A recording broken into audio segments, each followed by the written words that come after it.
امریکی ریٹائرڈ فوجی افسروں کے بیانات پڑھے ہیں جو اس وقت ان کی وائٹ ہاؤس کے ترجمان ہیں، ان کے بیان پڑھے ہیں۔ آپ کوئی اور بات ہو تو آپ UN کی طرف سے بیان آتے ہیں کہ افواج پاکستان کا دنیا کے امن میں کیا کردار ہے۔ تو یہ جو افواج پاکستان ہیں، یہ باوجود اس کے کہ یہ ایک مقامی فوج ہے، اس کا اثر تو پوری خطے اور پوری دنیا پر ہے۔ اور پیغام دیکھیے بڑے واضح ہے۔ پیغام پہلی بات تو یہ ہے کہ جیسے آپ نے شروع میں کہا کہ پاکستان میں سیکیورٹی کے مسئلے ابھی بھی موجود ہیں، کیونکہ پہلے کی حالت بہت بہتر ہوئی ہے۔ تو سب سے پہلا پیغام تو اعتماد کا پاکستان کی عوام کو ہے کہ یہ فوج، اس فوج کا سپہ سالار پاکستان کی عوام کی بہتری کے لیے مسلسل اپنی خدمت کرتا رہے گا۔ دوسرا پیغام پاکستان کے اندرونی دشمن بھی ہیں جنہوں نے یہ دہشت گردی پھیلائی ہوئی ہے، صوبائیت کو فروغ دیتے ہیں، ٹارگٹ کلنگ کرتے ہیں۔ دوسرا پیغام ان لوگوں کو ہے کہ جناب رحیل شریف صاحب تو چلے گئے ہیں، جو اگلا سپہ سالار آیا ہے وہ ان کی پالیسیوں کو لے کر پاکستان مخالف قوتوں کے خلاف ہر وقت نبرد آزما رہے گا۔ صحیح۔ تیسرا پیغام اپنے جو دوسرے دشمن ہیں ہمارے ارد گرد ان کے لیے ہے کہ کمانڈ کی تبدیلی سے اس کا یہ مطلب نہیں ہے کہ سوچ میں فرق آئے گا۔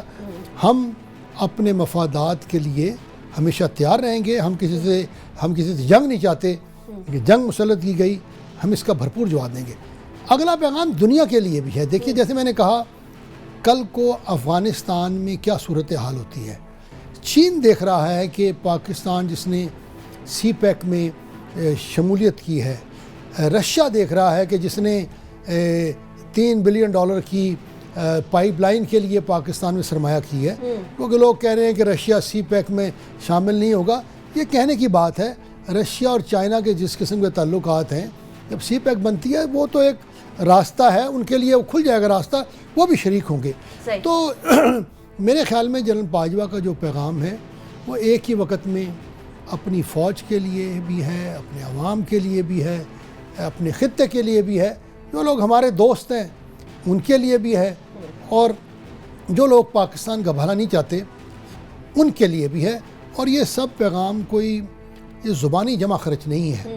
اگر آپ افواج پاکستان کی پچھلے 10-12 سال میں کارکردگی دیکھیں تو اس میں ہمارے نیوکلیئر کے جو صلاحیت ہے اس کا بڑھنا ہو، ملک میں یونیورسٹیاں کھولنی ہوں، کیڈٹ کالج کھولنے ہوں، دہشت گردی کے خلاف جنگ ہو، بلوچستان میں امن کی بات ہو، کراچی میں امن کی بات ہو، سی پیک کے منصوبے ہوں، اور سی پیک کا جتنا کام آج کر رہی ہے وہ FWO کر رہی ہے، NLC کر رہی ہے۔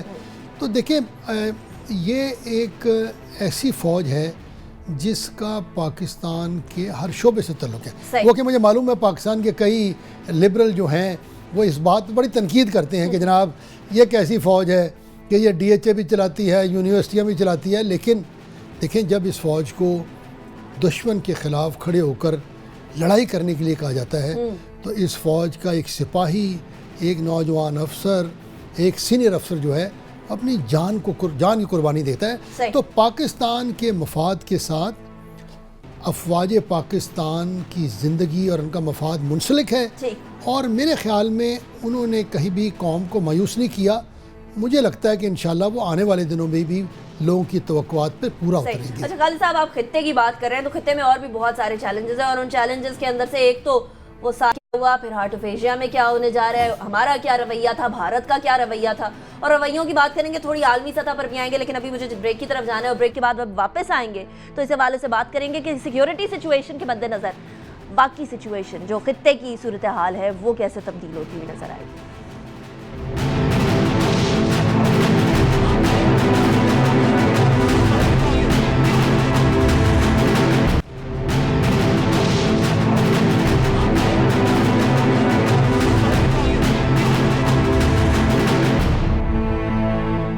ویلکم بیک آفٹر بریک، جہاں ہم بات کر رہے تھے فوجیوں کے مرال کے حوالے سے، اور بات کر رہے تھے کہ LOC پہ جا کر نئے آرمی چیف نے ایک پیغام دیا دشمن کو، تو ہم دوستی کا ہاتھ بھی بڑھاتے رہتے ہیں۔ ڈپلومیٹک لیول پر فورن آفس کی جانب سے بار بار دوستی کا ہاتھ بڑھتا ہے بھارت کی طرف، لیکن بھارت ہر بار جھٹک دیتا ہے، اور اس طریقے سے جھٹکتا ہے کہ کہ پھر اگلی دفعہ سوچنے پہ مجبور ہو جاتے ہیں. لیکن سارک میں کیا ہوا آپ سب کو پتا ہے, بھارت نے آنے سے انکار کیا, بنگلہ دیش بھوٹان کو ساتھ ملایا, سارک کانفرنس کو پوسٹ پون کرا دیا, کینسل کروا دیا. اس کے بعد ہارٹ آف ایشیا کانفرنس کی بات آئی. سرتاج عزیز صاحب, خالد صاحب کہتے ہیں کہ ہم جائیں گے انڈیا اور جا کر ہارٹ آف ایشیا کو ہائی جیک نہیں ہونے دیں گے ہمارے آپسی مسئلوں کی وجہ سے.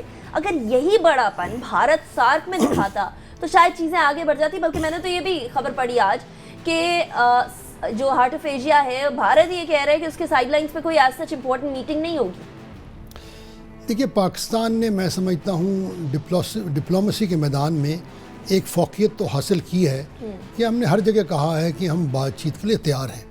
اور یہ انڈیا کی طرف سے ہمیشہ رویہ آیا ہے کہ وہ پہلے جناب میں ہماری شرطیں پوری کریں پھر ڈائلاگ ہوگا. تو پاکستان نے ایک, یہ کہتے ہیں, ڈپلومیٹک میدان میں تو ایک سبقت حاصل کی ہے.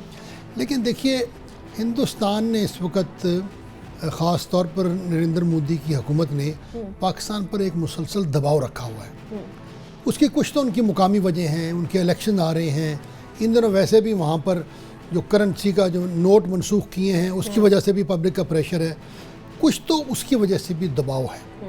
کچھ دیکھیے, ہم پاکستان میں بڑی بحث ہوتی تھی کہ کیا ہندوستان ہمارا دوست ہے یا ہمارا مفاد نہیں چاہتا.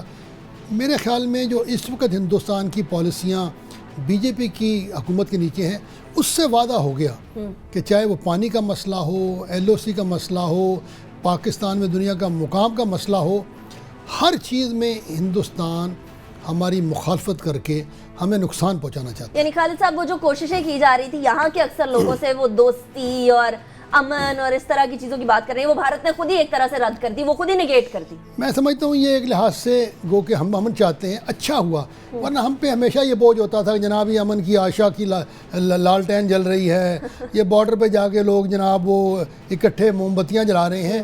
ہندوستان نے بڑے واضح طور پہ بتا دیا ہے کہ وہ پاکستان کا بھلا نہیں چاہتا, وہ دنیا کے ساتھ مل کر پاکستان کو نقصان پہنچانا چاہتا ہے, سی پیک میں مداخلت کرنا چاہتا ہے, پاکستان میں واضح طور پر فوجی طور پر, اقتصادی میدان میں, ڈپلومیٹک حلقوں میں, سائیکلوجیکل میدان میں, ہر میدان میں ہمیں نقصان پہنچانا چاہتا ہے.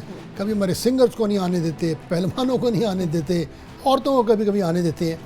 تو مجھے نہیں لگتا کہ یہ ہارٹ آف ایشیا کانفرنس کا کوئی مثبت نتیجہ نکلے گا, کیونکہ پاکستان وہاں جا کے کہے گا ہم افغانستان میں امن کے لیے کوشاں ہیں, ہم چاہتے ہیں افغانستان میں امن ہو, ہمیں سب سے زیادہ نقصان ہوگا افغانستان میں امن نہیں ہوگا. لیکن چونکہ جو افغانستان کی رولنگ جنتا ہے, جو ان کا جو اقتدار میں لوگ ہیں, وہ سارے ہندوستان کے زیر اثر ہیں. وہ سارے وہ لوگ ہیں جو ناردرن الائنس میں بڑے بڑے لیڈر تھے.